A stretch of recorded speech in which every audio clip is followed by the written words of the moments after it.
Masih banyak kasus pelanggaran hak warga negara dan pengingkaran kewajiban warga negara di Indonesia. Masih banyak kasus pembunuhan, kekerasan dalam rumah tangga, kekerasan pada anak.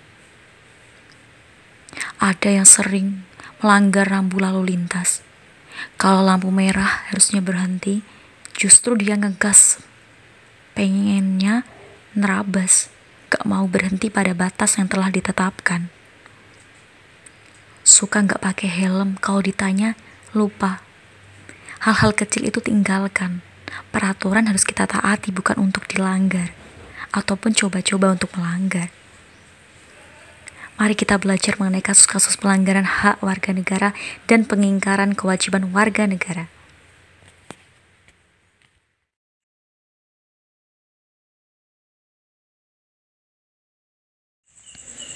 Kasus-kasus pelanggaran hak dan pengingkaran kewajiban warga negara. Cakupan materi yang akan dibahas dalam video ini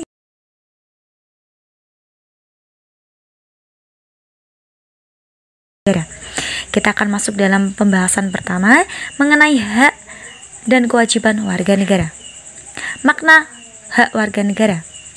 Hak merupakan semua hal yang Anda peroleh atau dapatkan. Hal tersebut dapat berbentuk kewenangan atau kekuasaan untuk melakukan sesuatu. Setiap hak yang diperoleh merupakan akibat dari dilaksanakannya kewajiban. Kemudian yang kedua, pengertian hak asasi manusia adalah hak yang melekat pada diri setiap manusia. Kemudian, hak warga negara merupakan seperangkat hak yang melekat dalam diri manusia dalam kedudukannya sebagai anggota dari sebuah negara. Hak warga negara yang merupakan seperangkat hak yang melekat dalam diri manusia itu dipengaruhi oleh status kewarganegaraannya. Misalnya, hak warga negara Indonesia. Setiap warga negara berhak menduduki jabatan dalam pemerintahan Republik Indonesia. Itu adalah hak warga negara Indonesia. Kalau bukan warga negara Indonesia, maka tidak memiliki hak tersebut. Nah, itu sebagai hak warga negara. Sudah paham ya mengenai hak warga negara? Kalau sudah, kita akan lanjut mempelajari mengenai makna kewajiban warga negara. Kewajiban adalah sesuatu yang harus dilaksanakan, pastinya dengan penuh rasa tanggung jawab. Kewajiban asasi merupakan kewajiban dasar setiap orang.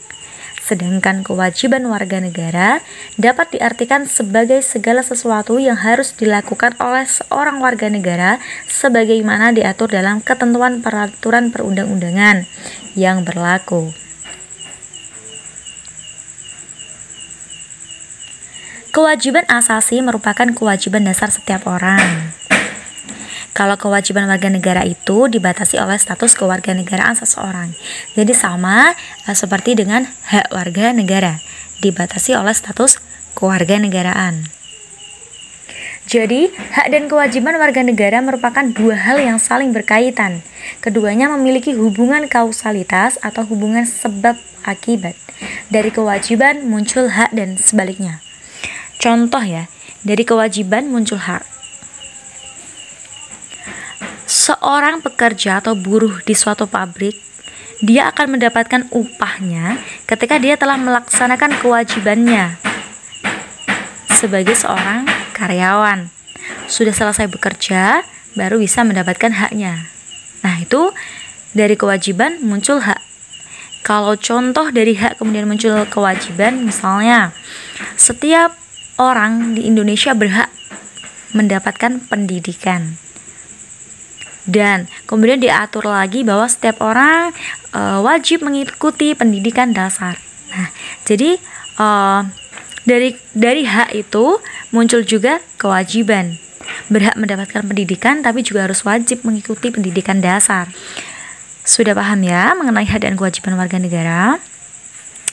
Oke, kita akan masuk dalam materi substansi hak dan kewajiban warga negara dalam Pancasila. Pancasila merupakan ideologi yang mengedepankan nilai-nilai kemanusiaan. Pancasila sangat menghormati hak dan kewajiban setiap warga negara. Lalu, bagaimana sih Pancasila menjamin hak dan kewajiban setiap warga negara? Dalam Pancasila terkandung 3 nilai. Yang pertama ada nilai dasar, yang kedua ada nilai instrumental, dan yang ketiga ada nilai praksis. Nilai dasar merupakan hakikat kelima sila Pancasila yang meliputi nilai ketuhanan, nilai kemanusiaan, nilai persatuan, nilai kerakyatan, dan nilai keadilan. Nah, kalau nilai instrumental adalah penjabaran atau eksplisitasi lebih lanjut dari nilai-nilai dasar. Nilai instrumental biasanya diwujudkan dalam bentuk norma sosial, norma hukum ya, entah itu dalam peraturan perundang-undangan, Undang-Undang Dasar Negara Republik Indonesia tahun 1945, UU, Perpu, dan lain sebagainya. Sedangkan kalau nilai praksis pada hakikatnya merupakan perwujudan dari nilai-nilai instrumental. Kalau nilai praksis itu merupakan realisasi dari ketentuan-ketentuan yang termuat dalam peraturan perundang-undangan yang terwujud dalam sikap dan tindakan sehari-hari. Nah, itu jadi pengertian nilai dasar, nilai instrumental, nilai praksis. Nilai dasar itu dasarnya, kemudian dijabarkan dalam nilai instrumental dijabarkan dalam nilai praksis atau pelaksanaannya dalam kehidupan sehari-hari. Hak dan kewajiban warga negara dalam nilai dasar sila-sila Pancasila. Kalian bisa baca sendiri ya, dipahami dengan baik-baik.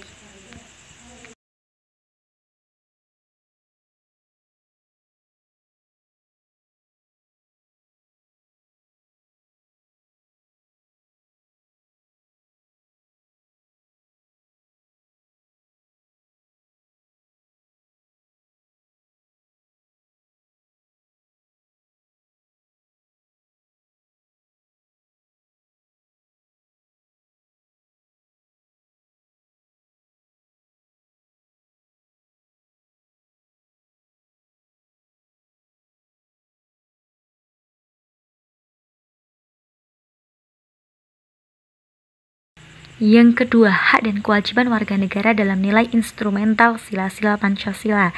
Di sini saya hanya menampilkan beberapa pasal-pasal yang mengatur mengenai beberapa hak yaitu warga negara atau hak asasi manusia yang ada dalam Undang-Undang Dasar Negara Republik Indonesia tahun 1945. Masih banyak sekali penjabaran dari nilai dasar ya, atau kita sebut sebagai nilai instrumental, ada dalam berbagai jenis peraturan perundang-undangan. Di sini yang saya tampilkan hanya yang ada dalam Undang-Undang Dasar Negara Republik Indonesia tahun 1945 dan beberapa saja ya. Silakan bisa dibaca sendiri dan nanti dicari penjelasannya dalam Undang-Undang Dasar ya. Silakan dibaca.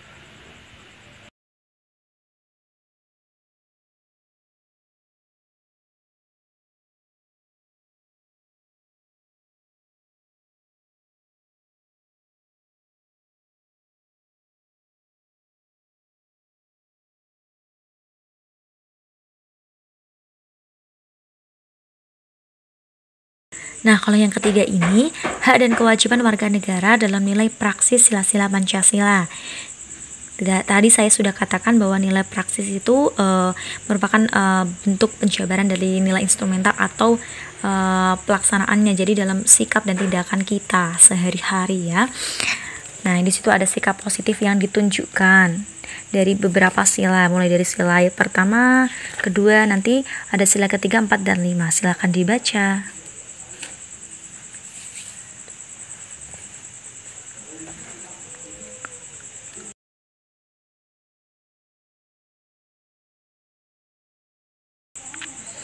Jadi, setiap warga negara itu harus menunjukkan sikap positif dalam kehidupan sehari-hari sebagai bentuk perwujudan nilai praksisnya. Jadi, nilai praksis ini terwujud dalam sikap dan tindakan warga negara dalam kehidupan sehari-harinya. Nah, pembahasan selanjutnya yaitu mengenai kasus pelanggaran hak dan pengingkaran kewajiban warga negara. Kita mulai dari penyebab terjadinya pelanggaran hak dan pengingkaran kewajiban warga negara. Yang pertama adalah sikap egois.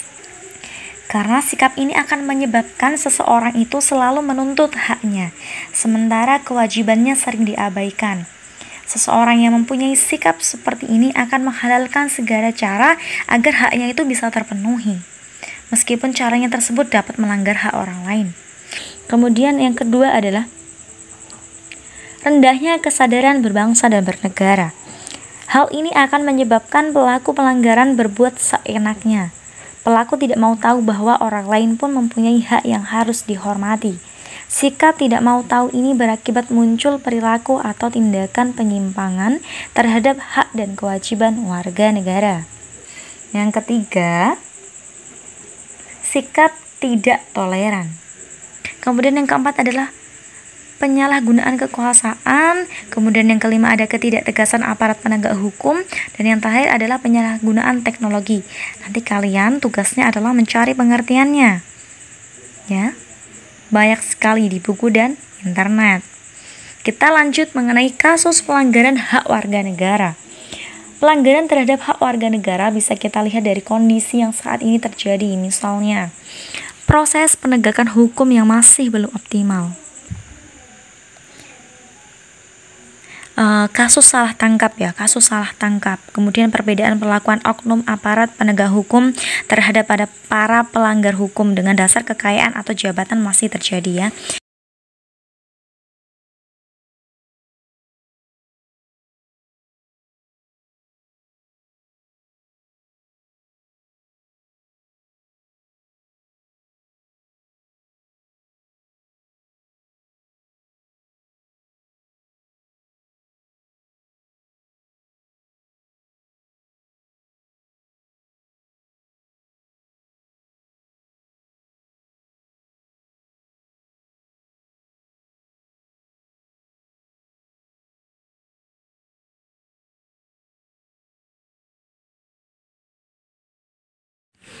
Nah, tadi saya sudah tampilkan ya beberapa contoh kasus pelanggaran hak dan juga pengingkaran kewajiban warga negara.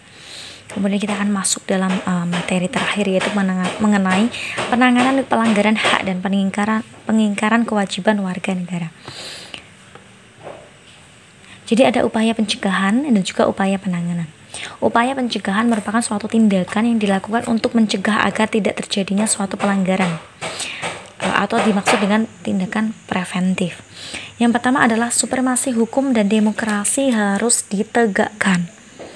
Dalam artian bahwa para pejabat penegak hukum harus memenuhi kewajiban dengan memberikan pelayanan yang baik dan adil kepada masyarakat. Jadi tidak membeda-bedakan masyarakat, semuanya sama, ya kan? Yang kaya, yang miskin pun, ya kan, yang punya jabatan, yang hanya sebagai buruh, tani dan lain sebagainya harus dilakukan secara sama, adil, memberikan perlindungan kepada setiap orang tanpa membedakan dari statusnya dan lain sebagainya. Kemudian yang kedua adalah mengoptimalkan peran lembaga-lembaga negara seperti KPK, Ombudsman, Komnas HAM, Komisi Perlindungan Anak ya, dan lain sebagainya. Yang ketiga, meningkatkan kualitas pelayanan publik. Hal ini dimaksudkan untuk mencegah terjadinya berbagai bentuk pelanggaran hak dan pengingkaran kewajiban warga negara yang dilakukan oleh pemerintah. Dengan adanya peningkatan kualitas pelayanan publik, maka masyarakat akan menjadi lebih nyaman, merasa haknya itu terlindungi. Pelayanan yang baik akan meningkatkan kepercayaan masyarakat terhadap pemerintah. Kemudian yang keempat adalah meningkatkan pengawasan dari masyarakat dan lembaga-lembaga politik terhadap setiap upaya penegakan hak dan kewajiban warga negara. Dan yang terakhir, meningkatkan penyebarluasan prinsip-prinsip kesadaran bernegara kepada masyarakat. Hal ini bisa ditempuh melalui lembaga pendidikan formal, misalnya sekolah dan perguruan tinggi, ataupun melalui pendidikan non formal, misalnya melalui kegiatan-kegiatan keagamaan dan kursus-kursus, yang tentunya untuk meningkatkan kesadaran bernegara kepada masyarakat. Nah, ini adalah upaya pencegahan. Masih banyak lagi upaya pencegahan lainnya, misalnya dengan meningkatkan profesionalisme lembaga keamanan dan pertahanan negara dan lain sebagainya. Kemudian upaya penanganan. Nah, kalau tadi pencegahan, kemudian ada upaya penanganan. Upaya penanganan merupakan suatu tindakan yang dilakukan karena telah terjadinya suatu pelanggaran. Nah, jadi sudah terjadi, kemudian diatasi, ditangani. Itu namanya upaya penanganan ya. Yang pertama contohnya ya, kepolisian melakukan penanganan terhadap kasus-kasus pelanggaran hak warga negara untuk mendapatkan rasa aman dari masyarakat. Karena memang kepolisian adalah suatu lembaga yang bertugas melindungi masyarakat, mengayomi, menjaga keamanan dan ketertiban masyarakat. Nah, dengan adanya upaya penanganan ini, maka kasus-kasus misalnya seperti pencurian, ya kan, penodongan, kekerasan yang berbaru dengan pelanggaran hukum, pelanggaran HAM akan diatasi oleh kepolisian, ya, karena memang dalam bidangnya. Kemudian yang kedua adalah TNI melakukan penanganan terhadap kasus-kasus yang berkaitan dengan ancaman keamanan wilayah, gerakan separatisme dan sebagainya.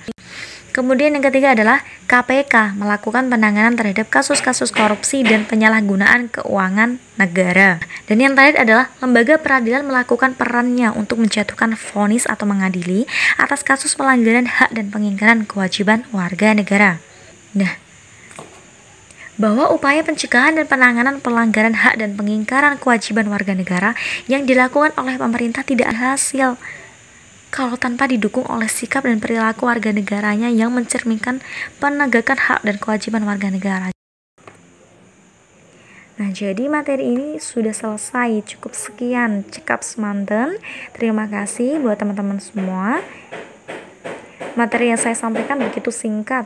Masih banyak lagi tentang materi ini, ya, yang berkaitan dengan pelanggaran hak warga negara dan juga pengingkaran kewajiban warga negara. Nanti kalian semua bisa mencari dari sumber referensi yang lain. Oke, terima kasih.